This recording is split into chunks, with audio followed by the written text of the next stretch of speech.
A very good morning to you. My name is Daniel Wahome and welcome to Newscheck on this Monday morning. It is the 17th day of May 2021. What's the humor on social media about it? It's that famous song by Freshly Mwamburi called Stella, which made the 17th of May famous. It's called Stella Day in Kenya. But it's a day when we'll be looking at several things when it comes to the world of sport, a conversation about sports business. The business of sport is entertainment. The activity can be cricket, rugby, or anything. We'll be having a conversation about that. We shall also be having a review of football. There was a bonanza, 4 days of football on KBC Channel 1, the DFB Pokal, the FA Cup, and the CAF Interclub competitions. And also remember that KBC Channel 1 is your true sports partner, and we are the broadcaster of the WRC Safari Rally. What about the story of the safari from the eyes of somebody who lived it through as a child when it was the East Africa Safari Rally, covered it as a journalist when it was the WRC Safari Rally, and so the last event, and what it means for the country and the kind of people who come from it. Those are conversations we'll be having on this set with our guests who we shall be speaking about. And also looking at sport, the Athletics Kenya Defence Forces Division are having their track and field championships at the Nyayo National Stadium, and they start today and run until Wednesday the 19th of May. It's an annual event geared towards promoting the esprit de corps, basically a feeling of pride and mutual loyalty within the defense forces and sportsmanship among the troops, and providing a platform to select a team that will represent the Kenya Defense Forces at the National Athletics Championships. That action is at the Nyayo National Stadium. And also happening today, there was the signing of the condolences book at the Public Service Commission headquarters, and this follows the death of the chairman, Stephen Kirogo, a reporter at the Public Service Commission headquarters, is Yusuf Farah. And the Committee on Trade of the National Assembly, they will be meeting with the Honorable John Carrier on a statement seeking an investigation into the whereabouts of seized goods by the government. This is scheduled for 10:30 a.m. And there is also a press conference by youth leaders from various counties led by Alex Matere on the decision by the High Court to declare the Building Bridges Initiative-driven constitutional amendment law bill as unconstitutional. So that is at 11 a.m. And also, the 17th of May, when it comes to matters health, is World Hypertension Day. What's this year's theme? Measure your blood pressure accurately, control it, and live longer. So there is a lot of awareness around this, and even as we have got the COVID-19 pandemic, it's hypertension has been found to be one of the dangerous underlying conditions as presented. So there's a focus on non-communicable diseases, but today the focus is on hypertension, basically high blood pressure. Our team of reporters will be covering all these events, and they will be in our bulletins, and also we will be going to some of these scenes which are live. Time for us to get into the interview, and before I do that, let me introduce our sign language interpreter. That's at the bottom right of your screen. His name is Byron Abuli. The first topic of conversation this morning, it's about the business of sport. In 2017, and this was at the Doha Diamond League meeting, which normally is the opening meeting of the Diamond League season, World Athletics President Sebastian Coe put out a statement that may have been missed, but well explained what kind of business and the focus of sports federations, especially the global ones today. He said that the business of world athletics is entertainment. Their activity is athletics. A very profound statement, which basically means that a Rihanna concert and a game between Gor Mahia and AFC Leopards fall in the same WhatsApp group, if we were to use that. And to talk about sports business and the opportunities that abound and the environment around it, is sports consultant Ngarwa Kamuya. Ngarwa, good morning and welcome. Good morning. Thank you very much for having me here. Yeah. One of the first things I want to do, that statement that was made by Sebastian Coe 4 years ago. Lord Sebastian Coe is very right. And the reason I say that is because there's no difference between me going for a concert, there's no difference between me going to watch a movie and me going to watch a sports game, whether it's a football game or a rugby game or a basketball game. There's no difference. They all fall under the entertainment business. And it's about creating the environment for the fun. Remember, the fun in the stadium is your biggest asset at that time. So it's creating the environment or the 360-degree environment to have the fun, enjoy. Because also, if you look at studies, they say that 1/3 of the people in the stadium are the actual lovers of sport. 2/3 of the people in the stadium have gone there for the experience. And yeah, Roy Keane once simply said that once at Old Trafford, whenever there's a Manchester United game, most people go there for the sandwiches, and it didn't go down well.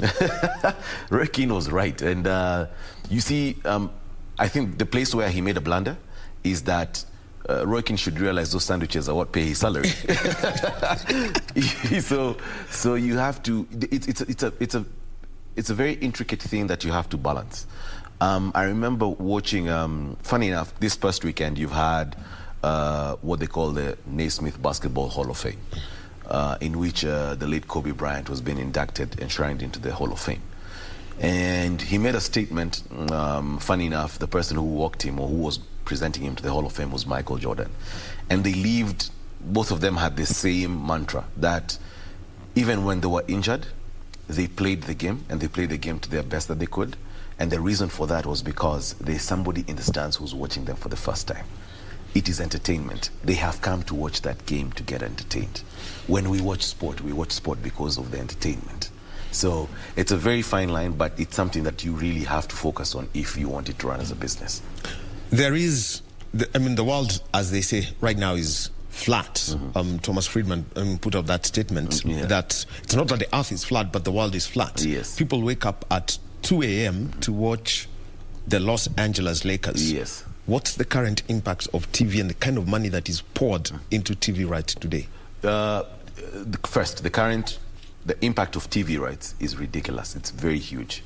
And the reason for that is because TV is the one that spreads the game to the people who can afford to go to the stadium. Now, if we go back, the 3 revenue earners for any sporting organization are gate, which is ticketing, commercial partnerships, which is the sponsorship, and broadcasting rights, which is number 3. And it always has to be in that order. You have to fix your gate first. That means you have to have people in the stadium. Then people in the stadium attracts the commercial partners, because if I fill Nyayo Stadium, which is a 30,000 seater, if I'm filling Nyayo Stadium every weekend, that means I have 60,000 eyeballs.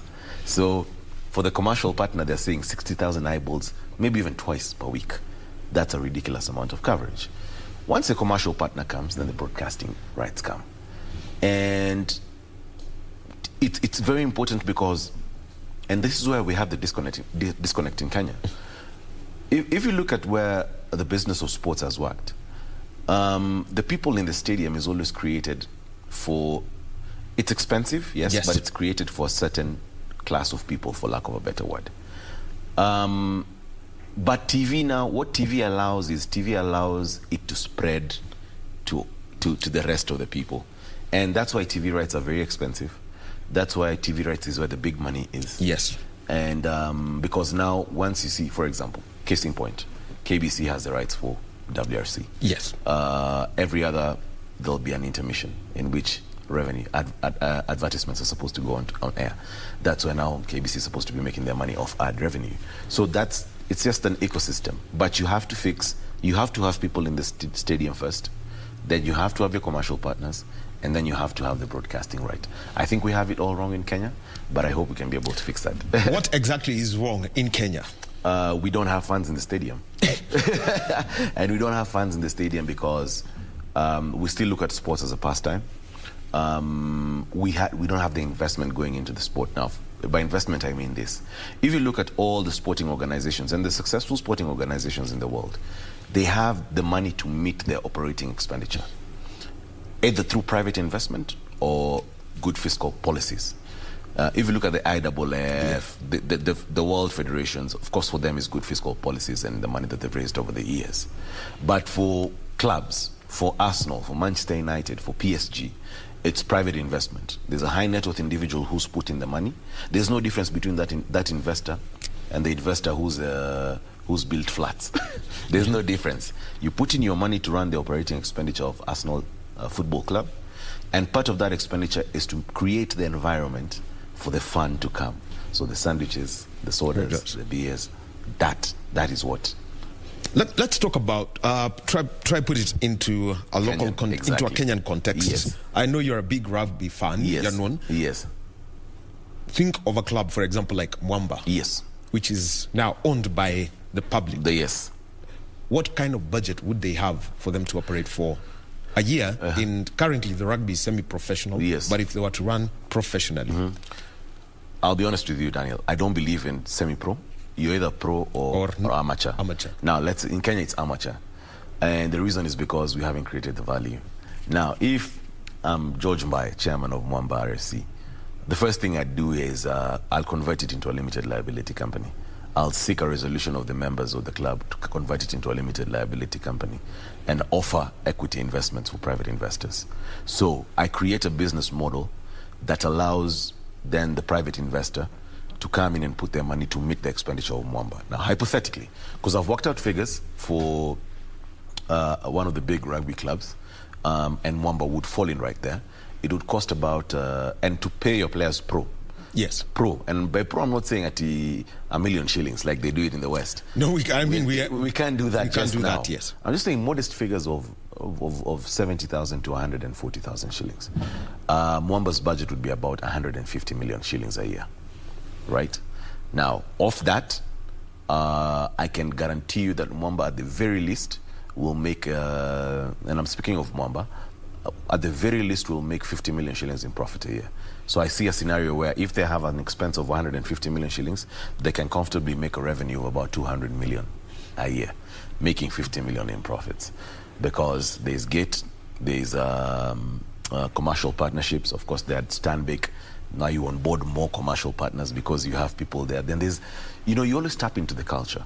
That money that you're using, you always tap into the culture. So for Mwamba, for example, if I was doing this for Mwamba, what would I do? I'll tap into the fact that they are the first, black, fully black, indigenous club, club in Kenya, and that's why they put on black. I'll tap into that and rile an emotion of the people. And that's what I would use to bring guys to watch my games. And you see, funny enough, the day when Railway Club was repossessed for the expressway, I was somewhere with George Mbaye and Humphrey Kayange, and we were just talking about the decision for the government to take back and I told them, look guys, yes, is it right? I have my reservations about whether it's right. But the truth and the fact of the matter is, until sports becomes a contributor to the economy, the government will always overlook you. Until Mwamba pay taxes, government will always overlook you. So you guys need to make it a business. It's your work now to think about how to make it a business. And you have a template. For Mwamba especially, you have a template. They have the Kabeberi Sevens. Yes. So they have a template of what can be done to make Mwamba a successful business. The other thing is attracting the person to the stadium, the communication there by clubs. I'll use the Kenya National Rally Championships, for example.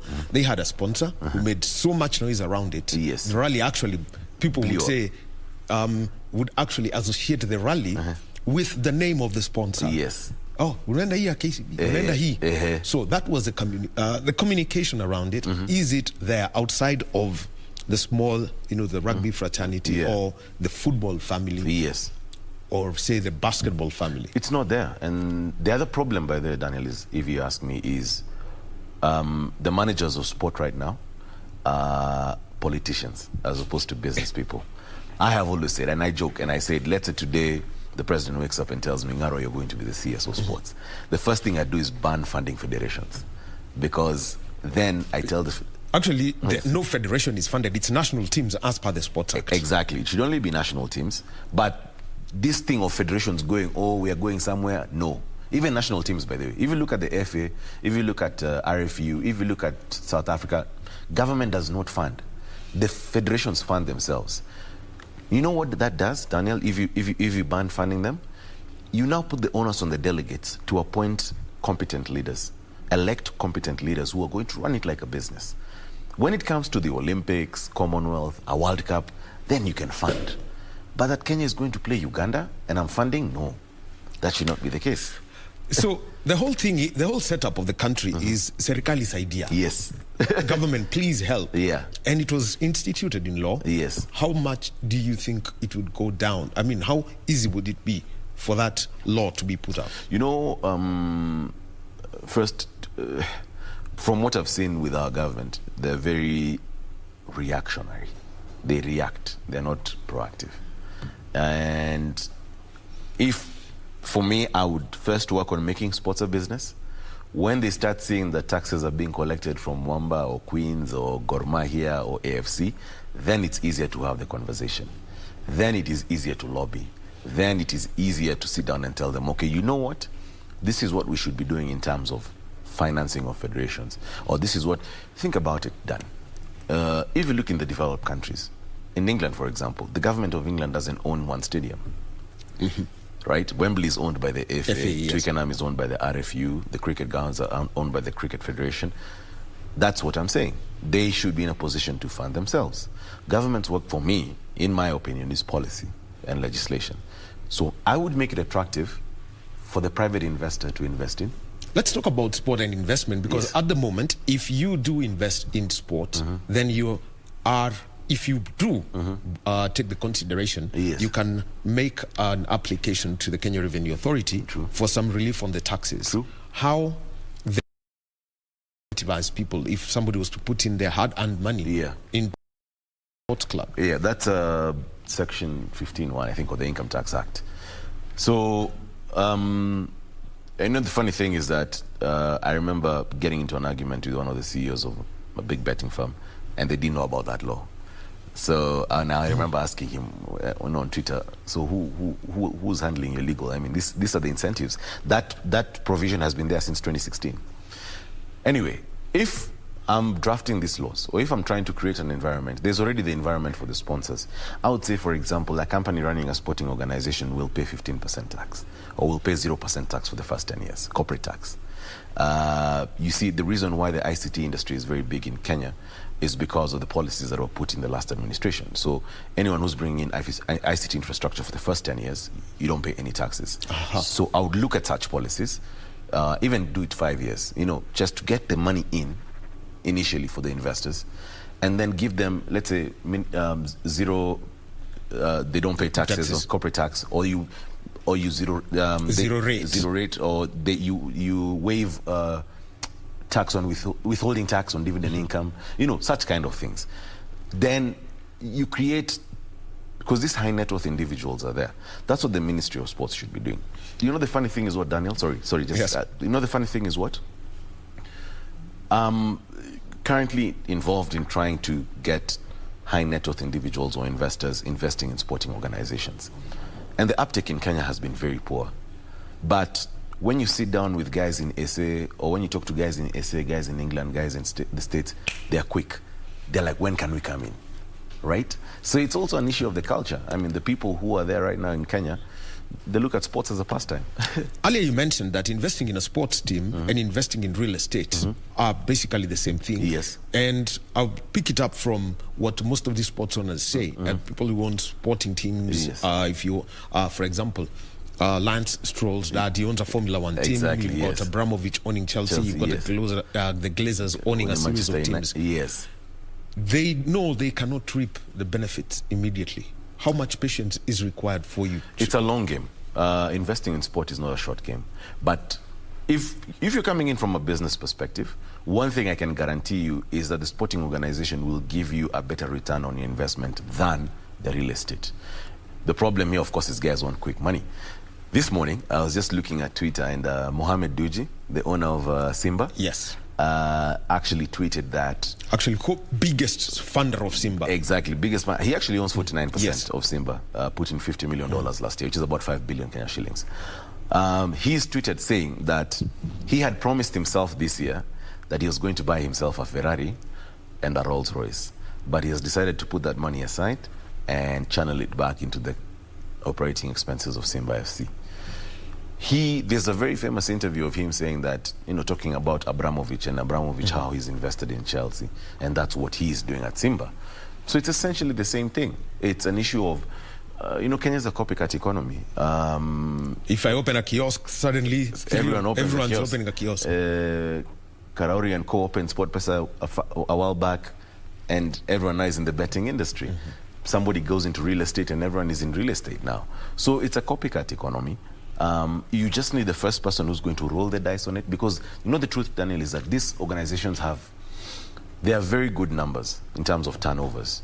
I've looked at the financials of one of the national sporting organizations in this country, and you see their turnovers are about 400 million shillings a year. So there's good money. I'll give an example. Football Kenya Federation, 1.2 billion shillings. That's their target revenue for 2020-2021. Yes. I think for the Kenya Rugby Union, I took a look at it. Yes. They're in the red, but with investments targeted somewhere else. Exactly. But and you see now, the issue, of course, in Kenya, like I'm saying, is fiscal management, because you have many of the guys going for those positions. They're not going genuinely to help the game.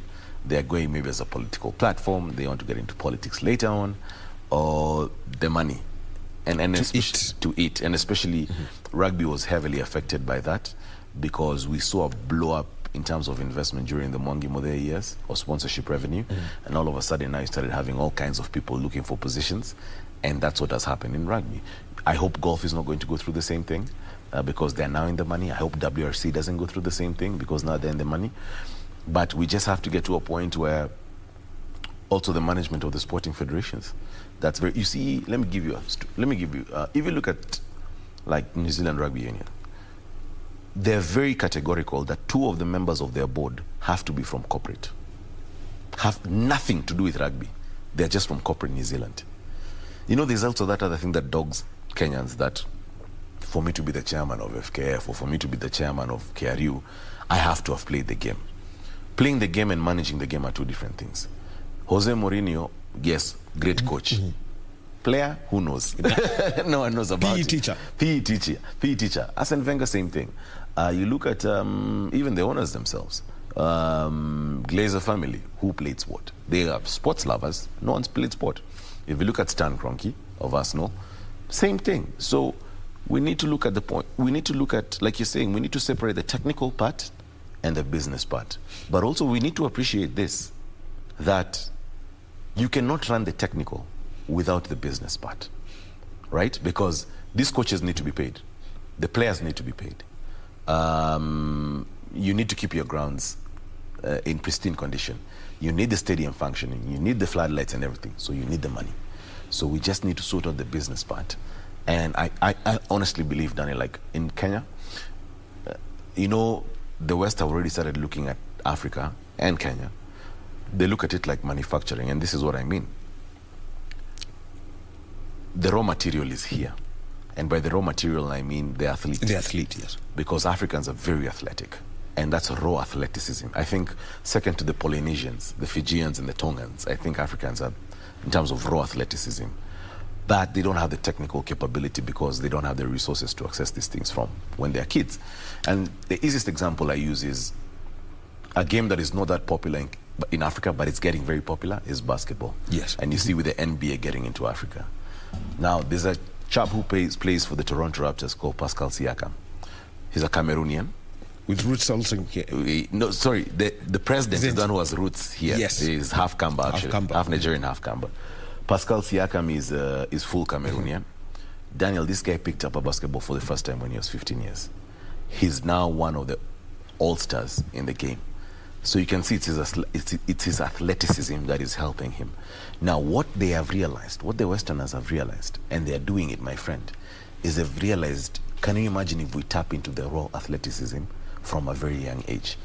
We witnessed that in 2018, yes, and also actually 2019, yes, with the breaking 2 attempt, yes, the India's 159 challenge. Yes, what they did first in 2017 and also in 2019 with Eliud Kipchoge. Yeah, is Nike investing exactly in this? Yes, and besides that, there is also the incentive to the athlete. Yes, who's a key entertainer. Yes. How then do you keep somebody in the sport, knowing that they can earn money? For example, if you play professional football in a country, say like Hungary, or in Serbia for Red Star Belgrade, that if you're taxed in Serbia, then in Kenya, that money is considered to be a service offered, so double taxation doesn't exist. You see, the double taxation thing is very, and now I put on my other cap. The lawyer cap. Exactly, yes.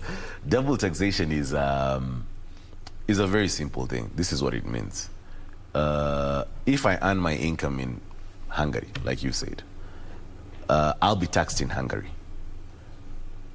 Then I should be given a credit, because ideally under the laws, I should also be taxed in Kenya by virtue of me being either Kenyan or, so I'll qualify under the part of me being Kenyan. So I should be given a tax credit there. And when I come here, KRA should not be chasing me. Maybe sort out a difference or offset or net off or something like that. But KRA should not be chasing me for the whole 30%, which is income that I've earned outside there. There's a lot of incentive. That's on the tax side. There's incentive also in terms of remuneration. If you see, there are very many guys, and I was thinking about it, in 2009, we had what was called the Junior World Rugby Trophy. Yes. That was hosted at Queen's, at the RFUA grounds. And Kenya had a very good team. Oh yeah, Collins Omae, exactly. I think he was a star player, exactly, of the tournament. Now, ideally, in other nations, that is the team. Of course, you have some few guys who drop off, some few guys who come in, but the core of that team is what carries off to the national team.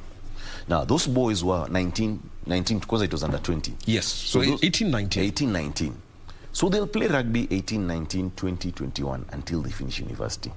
When they finish university, it's another choice of, do I continue playing this game where my allowance is 500 bob a day? Sorry, a week? A week. Or do I look for a job where I'm going to be earning 50, 60,000 a month? Of course, they're going to go for the job. And you can't fault them. They're going to go for the job. Now, my point has always been, make it attractive, make it a career option. So you have to have the investment. We were talking about Mwamba budget, let's say 70 to 140K. If today those players, if in 2009 we already had the structure in terms of investment, and I finish university and I'm like, okay, fine. My good friend Eric Kyoko, who was the captain of that team, Eric Kyoko finishes university and now he has a choice to continue playing rugby and earn a salary of 150,000 bob, or pursue, because I think he went to work for Equity Bank after that, or go work in a bank. What am I going to do? I'm going to choose. I'm going to choose employment. Exactly, I'm going to choose employment. There's some safety net, there's medical cover, all those things. Exactly. So, and you know, there's a time I was, let me tell you how big these sports people are. There's a time I was in that area of Ngarendare, in Timau, there past, and Borana Conservancy, that area, and Black Cotton Soil, so we got stuck. So this border guy comes to assist us, and you know, he's helping us, and we're just talking about sports, and then we get into rugby and start talking about Collins Injera. And he's shocked. Unamjua Collins, you know. That's the star. That's smack in the middle of nowhere. So these sporting people are also personalities. And you know, for me, I've always said, the entertainer is a very disciplined person. Because imagine having to wake up at 4, 5 a.m. to train, just to be fit enough to entertain you on the weekend, or to lift weights, or to put in hours in the gym or on the pitch. That's a very disciplined person. Now, these people can be role models. We can position them as role models. We can position them as endorsers of products. You think about perhaps the biggest person in terms of endorsement, or the person who revolutionized endorsement in sport is Michael Jordan. If you think about Michael Jordan, his career earnings for the 18 years he played was only $90 million. For the 18 years he played. Yes. Yet, this guy was making $100+ million in endorsements. So can you imagine the amount of money? I'm not saying $100 million. Let's say 100 million shillings for our local stars. I think you're talking about who? I think is it Gary Player or what's a golf guy who's what they don't teach you at the Harvard Business School? Yes. I mean, in golf, of course, now it was another thing because of Tiger Woods, who was the next person now to, again, take the stakes up in terms of corporate endorsement. But you know, the good thing is also that the corporate organizations out there understand the need of partnering in sporting organizations. I've always said, for me, the two things that move the emotion of a people, to me, is sports and politics. And for me, I even feel sports moves people more than politics does. Oh yeah, it does. The decibels in a stadium are said, the noise in a stadium is said to have the capacity to make a dog go deaf. Exactly, and that's what we should just be focusing on. I think there's also a generational issue. The people who preceded us really didn't understand sports as a business. They didn't look at sports being a career. They didn't think that there's a possibility that, because remember, there are also very many guys who went to school because of sport. You know, I think of Festus Onyango, the Kenya hockey captain. Yes. He's currently pursuing his Kenya School of Law, but he went to school because of his hockey career. That's how I got. Actually, Dr. Dan Shikanda, AFC Gor Mahia Kenya, simply says that his school fees was paid in high school, and and his living expenses in university by football. By football. Now, can you imagine? And that's one line. There are those guys who are going to go that way. But can you imagine how many players? I think of Kenya Sevens player Johnston Olindi. Then there's a very famous photo of this guy. He was a ball boy in 2014, and it was a Kenya versus I think Portugal game, and he was a ball boy. And there's a very famous photo of him holding a ball, and then the split screen, and then him now representing the Kenya national team. This is somebody who has been able to travel the world because of rugby. Now, can you imagine if he was able to have, in terms of a decent salary? So we need to create the line where it's a career option. Yes. Now, I want to move on to something, and it's about contracts and integrity. Yes. Over the weekend, the Confederation of African Football, they held their executive committee meeting in Kigali, Rwanda. President Gianni Infantino, as usual, making his whistle-stop trips in Africa, always all over the place when it comes to, somehow with Africa. But the opening remarks by Dr. Patrice Motsepe, who's the president of CAF, included something about the contracts that were cancelled involving Lagardère, that was in 2019, and their pursuit for ambitious activities, investment in infrastructure, and a Pan-African football competition. But he admitted that nobody wants to touch CAF unless contracts are cleaned up. You've listened to the words of Dr. Motsepe, yes. Ngarwa. What's the impact of past actions, a current situation, yes, and since you're a lawyer, yes, where somebody is saying, unless you clean up, yes, this, I'm not coming in. First, you need to understand that Patrick Motsepe is coming from the point of, this guy he owns the Mamelodi Sundowns. He owns 37% of the Blue Bulls, which is the rugby team that plays in Pretoria. So this is a person who, you can't say that he doesn't know what he's saying, because he's been in sport. He's sourced for corporate sponsorships. He's negotiated broadcasting rights. So he's family aware of the commercial aspect. Now, the problem that has dogged CAF over the years, and that's the problem that Motsepe is going to have, and it's largely in Africa, is the issue of politics. Granted, it's also on the FIFA level. We've seen Sepp Blatter banned for life. We've seen Michel Platini. It said FIFA actually are the ones who suggested to CAF to do away with the Lagardère contract. Exactly. You have Michel Platini, who's also been banned for life from football because of dodgy dealings. So it's not an African problem. It's a world problem. But Patrick Motsepe has to be very careful about how they go about these contracts. Granted, I do understand that you have, and he says even in that audio, we'll have to pay for some things because we'll have to terminate some of the engagements, but we have to be very careful how we terminate these engagements, because you don't want blowback coming on CAF in terms, and blowback is essentially money. But in the same way, with the people, he has to work with the guys who are there. It's going to be tough, and especially for somebody coming from a business background and then a corporate background, and then now you're getting into CAF, which is highly politics. It's going to be chaotic, but it's good. He's talked about the PwC report, which I'm sure PwC highlighted very many anomalies in the contracts. I'm just hoping that they can be able to sort out their issues, because I'll be very honest, for somebody who religiously followed the African Cup, AFCON, I have in the last few years felt like it's dipped. In the last 10 years, I feel like it has dipped, and whenever an organization gets political, the product you'll always see the ripple effect. When I think about how, the Kenya Rugby Union, yes, Kenya Football Kenya Federation, FKF. I think about how I used to sit out just to watch Nigeria versus Cameroon in the finals in 2000, or Senegal versus Cameroon, or all the finals that followed thereafter. I remember how, you'd carve out some time to go watch Kenya when they were at the AFCON in Tunisia, I think, in 2004, and how AFCON was a very big thing. And then in the last 10 years you've had, and money, again, when money comes into play and you don't have the right guys there, or you don't have the proper structures. No African team making it past the group stage at the 2018 FIFA World Cup in Russia. It was, I think, the lowest point, and coaches admitting that that probably Africa is 14, 15 years behind. Yes. So, Narua, looking at it, so let me come to this. Yes. Whenever people are signing contracts, because I'm not going to put in money somewhere without having a proper contract that protects the person who's receiving the money and calls for accountability. I mean, the person giving the money and calls for accountability from the person who's receiving the money. Yes.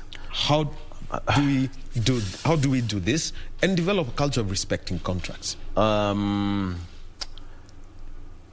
see, first, in the negotiation of the contracts, there are two things that normally happen now, and I'll speak primarily for Kenya. What happens in Kenya?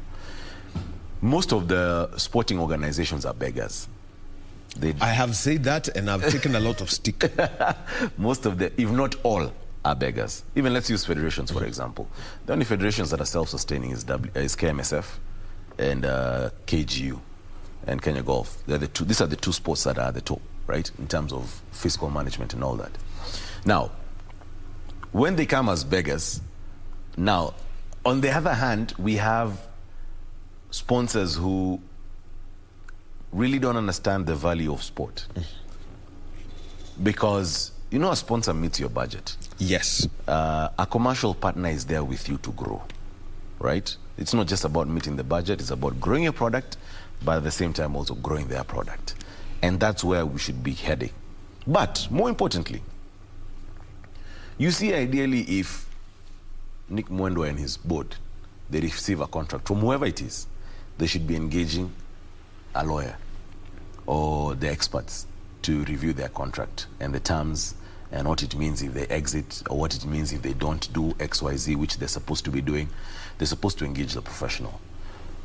More often than not in Kenya, they don't engage the professional. Why? Because they don't have the money to pay the professional. Right? I mean, the case of paying for work. Exactly. Paying for work, or you want to do somebody to do for you, and you'll never get expert advice from just somebody that you're not paying. If you're remunerating me, then I'll sit down and say, these are the problems. I think you can be able to negotiate on 1, 2, 3, 4, 5 things. So that's, if you ask me, that's a problem in Kenya. On one end, you have federation who's a beggar, and on the other end, you have the sponsor who's willing to ride on your brand at a very small cost. Yeah. Well, Ngaru Kamuya, he's a sports consultant, talking about the business of sport in the country. Now, Ngaru, as we come to a close about this, yes, we live in the coronavirus. Yes. It has come in, and it has affected a lot. The protocols released by the State Department for Sport last week about the resumption of sport, amongst things they say is no fans allowed in the stadium. So that was in the revised guidelines for return to play. Then that means gate is out. Is out, yeah. Ideally. Yeah.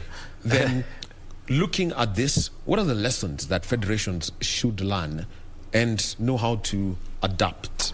Until you become a contributor to the economy, you will never be taken seriously. And I've said this multiple times. And the reason I say this is because of this. When COVID hit in beginning of last year, within 2 months, Bundesliga was back. Within another maybe 3 months, the Premier League was back. And leagues all over the world were back. I think about, for example, if you go to the States, the NBA had to shut down, and they took a maybe 3 months to come up with guidelines where they were going to go and complete the season, which they did. Yes, at the Disneyland. Exactly. Actually, yes. They created the bubble and everyone picked it up. And everyone has picked it up. But the reason for that is because the jobs that are going to be lost, the thousands of jobs that are going to be lost when these sporting facilities are not working, the coaches and all that, the pay cuts, the billions of dollars or pounds that are going to be lost in TV contracts and advertising revenue. It is because sports is a contributor to the economies in those countries. If you go to New Zealand, one of the first things they did... They're only 4 million, the population of Nairobi. Exactly, they're 4 million. But, they shut down and they were very strict. And one of the reasons for them, of course, there was an election, but one of the big reasons for them was because rugby is a way of life there. It's New Zealand and Australia are the only countries may have seen fans in the stadium after COVID. Anyway, bring it back home. Oh, yeah, and the boxing fight last week, Billy Joe Saunders and Canelo in Dallas. In Dallas, yes. Texas, actually. Yes. Dallas, yeah. Now, fans have started coming back into the stadium in the States. Of course, vaccines have gone up and all that. But I always say for the Kenyan situation, the reason why the Ministry of Sport or the government is giving us these funny directives is one, we do not contribute to the economy. And that is why we will always be treated like second-class citizens.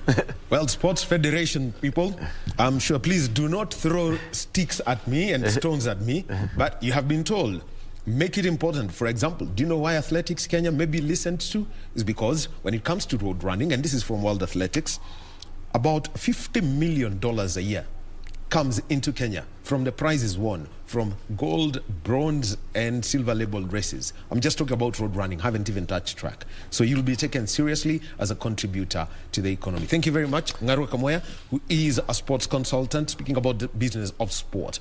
We'll continue with our conversation next, and we've mentioned it here severally that within that first interview that KBC is going to be broadcasting the WRC Safari Rally, and also Radio Taifa and the English service will be doing the radio broadcast for that together with all our stations around it.